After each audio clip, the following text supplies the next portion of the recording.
На самом деле, если есть хоть какая-то минимальная культура обращения с ножом, то ничего с ним не произойдет. Всем привет, народ! Прикупил себе очередной опинель, так сказать, пополнение в моем семействе опинелей произошло. И вот, что-то не удержался, прикупил себе все-таки еще девяточку. Есть у меня, значит, восьмерка. Так, есть у меня десятка. И теперь есть еще девятка. Вот, девятку взял в карбоне. Заказывал этот ножик на Озоне. Вот, обошелся он мне где-то в 980 рублей, что-то в этом районе. Вот такой посылочки он пришел, забрал на пункте выдачи. Упаковано вроде как неплохо, нормально, сойдет. Вот, нож пришел. Вот, слышал я такие вещи, что, так сказать, ножи опинель бывают, приходят людям с какими-то небольшими косячками, с какими-то кривоватостями там, ну и все в этом роде. Вот, мне уже пришел ножик в идеальном состоянии, никакого искривления клинка, все ровно, все хорошо. Вот, все, никаких царапин, значит, дерево нигде не покоцано. В общем, я доволен. Вот, сейчас хочу провести небольшой тест по продуктам, посмотреть, как он режет, что у нас по длине клинка. Все-таки это девяточка. Длина клинка у нас здесь получается ровно 9 сантиметров. Вот. Ну и если уж кому интересно, длина рукояти 12 сантиметров. Вот, когда я, значит, открыл клинок, он был такой немножко в маслице в каком-то, ну, следы какие-то, разводы, я не скажу, что прям масло, вот я его стер, на руках какого-то прям сильного масла не было, но какие-то разводы такие были, видимо, может быть, он смазан изначально, все-таки карбон, он ржавеет, вот, изначально, чтобы вы не получили такой ножик, не открыли его, он весь в ржавчине, конечно, они, наверное, скорее всего, чем-то его смазывают, вот, потому что он может поржаветь даже от сильной влажности. На самом деле, если есть хоть какая-то минимальная культура обращения с ножом, то ничего с ним не произойдет. Вы его не достанете вдруг с гнилой рукояткой и с коричневым клинком, поржавевшим прям жесточайше. Вот. Достаточно просто после того, как его использовали, порезали, ополоснуть немножко и вытереть насухо. Все, больше ничего с ним не нужно. Никакой ржавчины жесточайшей, такой страшной на нем не будет. Конечно, он станет такой матовый, он покроется такой патиной. Вот.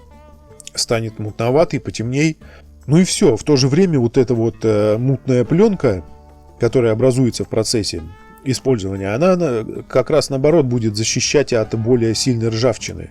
Вот, такая появится, как сказать, пленочка на самом металле, которая будет не давать ему еще сильнее ржаветь. Вот, ну, если вы, конечно, этот ножик будете использовать вообще каждый день, несколько раз в день, вот, то никакой ржавчины на нем не будет. Если его использовать постоянно, за ним он естественным способом будет сам себя очищать, то есть вы его открываете, там самопроизвольно как-то протираете или там режете что-то. При постоянном использовании, как правило, вещи лучше себя чувствуют. Вот, если же вы его собираетесь просто закрыть и положить на долгое время, не собираетесь им пользоваться, лучше, конечно, клинок протереть маслом. Просто даже достаточно каким-нибудь растительным маслом, подсолнечным, там, оливковым протерли и все. Клинок защищен от ржавчины, закрыли, положили. Он в таком же, в каком вы положили виде, вы его в следующий раз хоть через полгода и достанете. Вот. Ну, обычно это рукоятка буковая. Эти у меня тоже рукоятки буковые. Вот. Обычно я всегда пропитываю рукоять льняным маслом, для того, чтобы она не рассыхалась, не разбухала, чтобы не клинил клинок там от того, что она от воды разбухает. Потому что ножи мне приходится мыть. Конечно, их приходится мыть, потому что здесь такой замок, в который может забиться какие-то частицы продуктов. Да, и вот в этот паз могут забиваться продукты. Там вот, где нож ходит, тоже. Вот. приходится промывать, и чтобы деревянная рукоятка не впитывала в себя воду, я его пропитываю льняным маслом. Меня устраивает, мне нравится. В общем-то, вот. Ну и карбоновый нож, так сказать, углеродка. Она держит лучше заточку, чем вот этот вот, чем вот эта нержавейка. Она у меня, вот видите, я ее чем-то отмывал, я уже не помню, вся поцарапанная. Вот. Эта же сталь, она должна быть потверже, она должна держать заточку получше, чем простая нержавейка. Ну вот, приходится за это расплачиваться тем, что металл, если за ним не ухаживать, он будет ржаветь. Ну, точно так же, если не ухаживать за рукояткой, она будет разбухать, она будет гнить, портиться. Если постоянно, допустим, использовать его на кухне и постоянно будет во влажности, и рукоятка не будет обработана ничем, никаким маслом, да хотя бы просто, даже если не пропитывать, капать сюда периодически масло, чтобы нож ходил лучше, и чтобы оно впитывалось, и вот этот узел, он был пропитан маслом и не вбирал в себя воду, потому что был один случай у меня, я видел у человека, значит, ну, в походных условиях у него был такой ножичек, он использовал его постоянно для резки продуктов, вот. Ну, начал резать какую-то палку, строгать, и вот здесь вот прям у него отламывается, он строгает палку, нож остается вгрызанным в палку, а рукоятка у него в руке. И он так вот проводит, нож остается в деревяхе, а в руке одна рукоятка, и все. То есть он вот здесь переломился от того, что постоянно впитывал влагу, размягчался, ну, как бы гнил, не то чтобы гнил, но разрушался. Вот. Ну и резучесть у углеродки должна быть лучше, опять же, чем у нержавейки. Вот. Значит, эти оба ножа у меня из нержавейки. И этот я решил себе взять из углеродки. Вот, ладно, давайте сейчас посмотрим, порежем продукты. Посмотрим, если кто вообще не знает, что такое углеродка, как она себя ведет, как она ржавеет. Вот, сейчас посмотрим. Порежем продукты, фрукты, овощи. И посмотрим, как она будет ржаветь у нас. Так, сейчас, значит, проведем небольшой тест по продуктам, посмотрим, как он режет. Посмотрим, как он режет продукты, как появляется ржавчина от соприкосновения с кислотными продуктами, точнее, с фруктами. Вот, что значит по заточке из коробки, так сказать. Заточка здесь, конечно, не идеальная. С одной стороны, вот здесь я чувствую, есть заусенец, с другой стороны его нет. Вот. Спуски идут прямо от обуха, прямо они выходят в режущую кромку. Здесь даже никакого подвода нет. Ну, если он и есть, то он как бы микроскопический. Настолько, что его можно считать, что его просто нет, что здесь прям выходит все в режущую кромку. Вот, бумагу.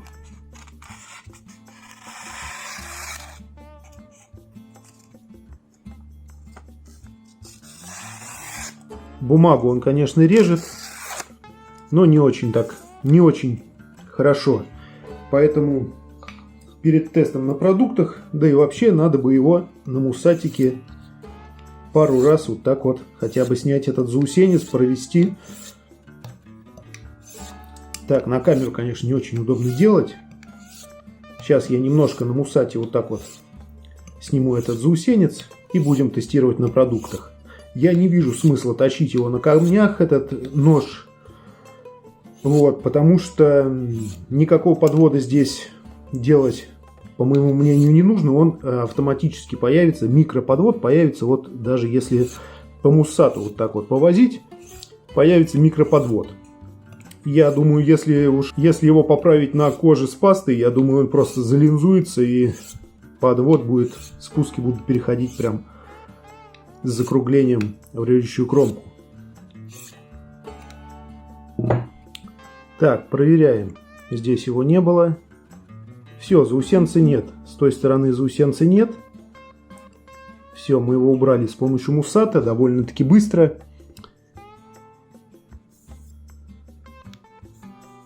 Все, нож полностью готов к работе. Так, ну давайте начнем с помидорки. Все как положено. Тест по кожечке. Так, ладно, давайте... Так, начнем резать, посмотрим. Длины клинка, конечно, маловато. Для кухни, на кухне у меня есть, например, я вот не использую опинели у себя на кухне. Почему? Потому что у меня для кухни есть очень хорошие кухонные ножи, которые режут не хуже карбонового опинеля. Вот. Чем больше нож для кухни, тем, по моему мнению, он, конечно же, удобнее, лучше.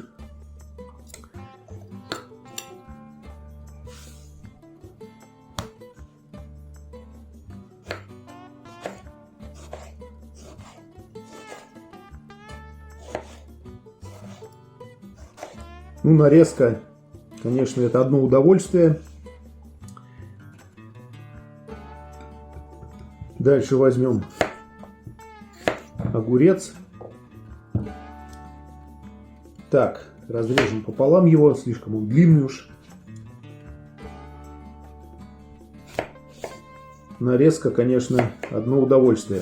Режет прекрасно.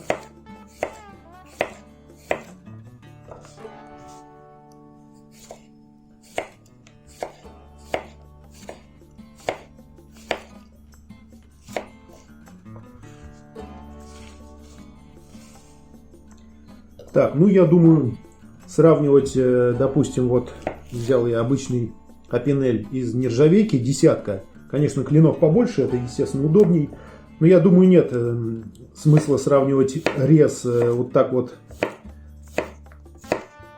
Нет смысла сравнивать рез свежезаточенных ножей. Я думаю, что какой-то результат можно увидеть между углеродкой и нержавейкой, если ножами порезать какое-то время, когда режущая кромка уже подзатупится, и тогда разница будет, я думаю, видна, потому что углеродка еще не настолько затупится, насколько затупится нержавейка, и тогда мы уже увидим, что углеродка будет резать лучше. Вот, только из-за того, что нержавейка быстрее затупится. А так сейчас они оба наточены хорошо, сейчас мы разницы никакой не увидим. Вот, углеродка обычно держит режущую кромку дольше, поэтому...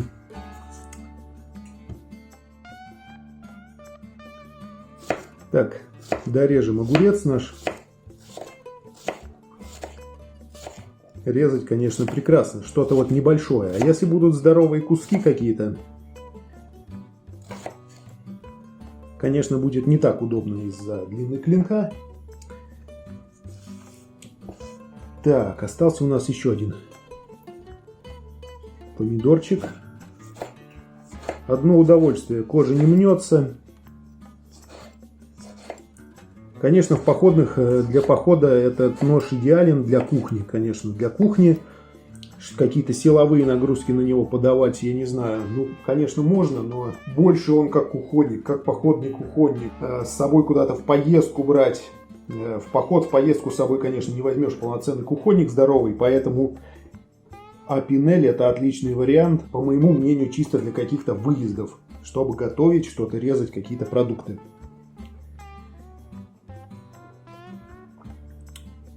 Вот. Но многие используют их у себя на кухне. Ну, я думаю, за неимением просто качественных кухонников. Ну, или просто... Так, давайте порежем луковицу. Так.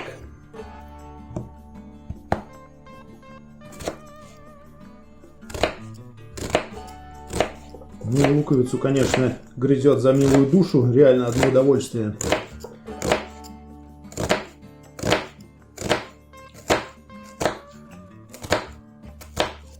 Одно удовольствие резать таким ножом. Но вот большая луковица уже на полный клинок. Длины клинка едва хватает. Конечно, можно резать вот так сверху проводом. Но пока что вот то, что я сейчас режу, длины клинка хватает и для кухни. Но уже прям впритык, конечно.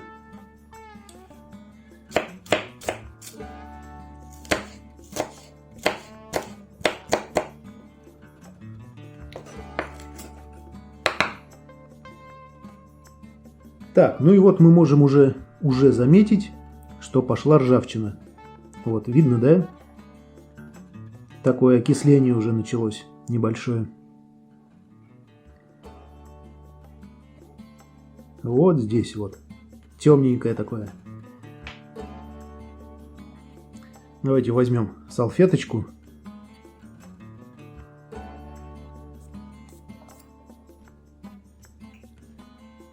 И вот она, наша ржавчина. Нож уже начал, мы даже не закончили еще резать, он уже начал ржаветь. Вот такие вот появились пятнышки. Вот так вот, кто не знает, ведет себя углеродка. Нержавейки, конечно, это все было бы пофигу, абсолютно никакого не было бы, ничего не было бы заметно. Хоть ты лимоны ей режь. Но здесь уже вот такие пятнышки пошли.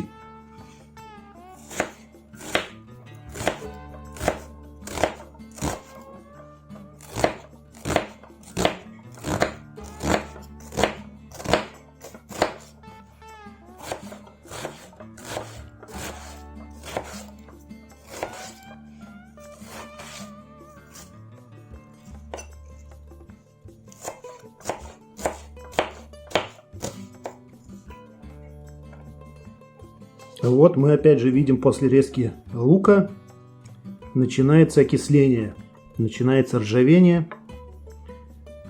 Вот так вот это выглядит. Сейчас возьму светлую сторону. И вот она опять наша ржавчина. Ну, клинок еще совсем новый, вообще он, по идее, покрывается со временем такой, сам по себе покрывается патиной такой, вот, который немного начинает препятствовать такому ржавению. Сейчас же металл абсолютно чистый, голый. Вот, я еще спиртом его протер от заводской смазки. Вот, но также можно, я даже буду протравливать клинок, ну, или в Кока-Коле, или в лимонке, или в уксусе, я пока не знаю, подумаю. Вот, это, наверное, тоже засниму, что получится. Также произведем тест какой-то по продуктам, сразу по лимону, сразу максимально, что-то кислое порежем.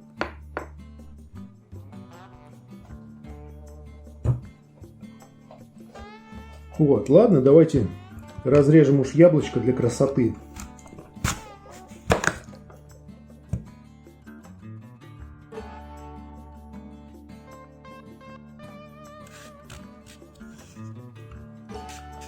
Так, немножко на камеру, конечно, неудобно.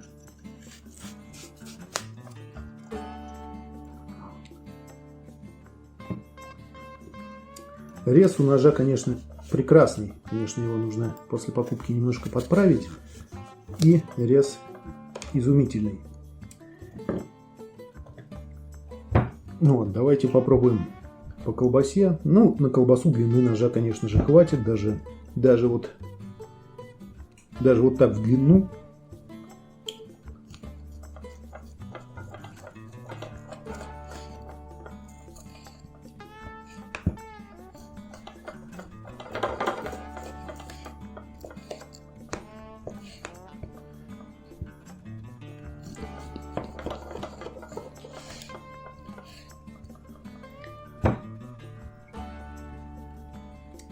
Так, это отлично. Порежем кусок сыра. Сыр почти во всю длину клинка. Ну, так, конечно, достаточно. Так, криво пошло. Ибо на камеру совсем делать это неудобно.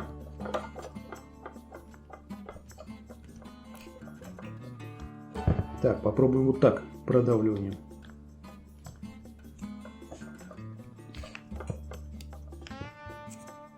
Так идеально. Так идеально. Конечно, сыр липучий, но в нем застревает.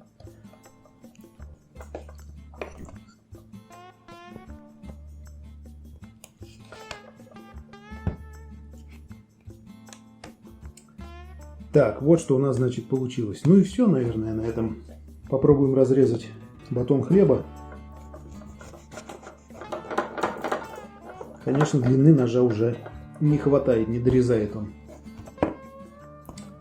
Не дорезает он немного. Длины клинка, конечно, хватает, но вот так вот движениями резать уже не получается.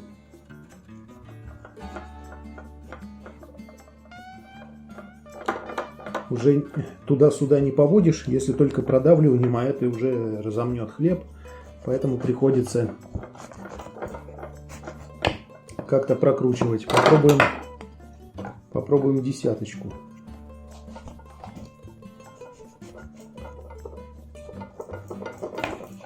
Десяткой, конечно, удалось отрезать, но тоже уже еле-еле. Небольшой там в полсантиметра движения можно было делать. Ну вот, девятки уже, конечно, не хватает, но если хлеб проворачивать, то вполне так как-то выходит нормально отрезать. Вот. Так, ну вот на этом, наверное, надо уже заканчивать. И так видео слишком сильно растянулось. Еще кое-что хотел сказать, но это, наверное, сниму в отдельном ролике, чтобы сильно уж не затягивать видео. В новых моделях Апинелли вот такой вот замочек новый. Появился новый замок вот с такой выемкой. Поэтому теперь кольцо стандартным способом, как просто открывание ножа в закрытом положении, чтобы кольцо слетело, не получится. Потому что вот этот шпинек ходит в специальной прорези и тем самым не дает кольцу просто слететь или люфтить. Я не знаю, хорошо ли это или плохо. В старых моделях никакой выемки нет. Ну, про это я, наверное, сниму отдельное видео. Вот, как снимать эти кольца, как они там внутри устроены в новых старых моделях. Вот. В общем, после резки продуктов подвел я ножик немного на пасте с кожей. Вот так он выглядит, небольшие пятнышки остались. Вот, бумагу он стал резать вообще в лед. Просто как лазер. Это просто нереально. Какие угодно можно делать там вырезы. Это просто супер. Вот. Такой, казалось бы, простейший ножичек. И так он реально в себя влюбляет. Что-то в нем такое ощущаешь. Теплое, доброе, живое. Вот. А по идее это обычный дешевый нож, который можно вообще даже за ним не ухаживать. Использовать как хозяйственный инструмент где-то на даче. В сумку с инструментами можно кинуть, какие-нибудь кабеля там резать. Я не знаю, для всего это хозяйственный инструмент. Но так он полюбился всем. И мне в том числе.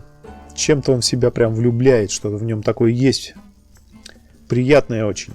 Хочется прям держать его в руке. Вот, ну ладно, я думаю, на этом все. В следующих видео буду травить клинок в чем-нибудь. Также народ вычитал одну интересную вещь на одном форуме, всем известном. Значит, рукоятку, есть у меня уже видео, ссылочка вот здесь всплывет. Рукоятку мы уже варили в масле. И еще народ жарит эти Апинелли в духовке.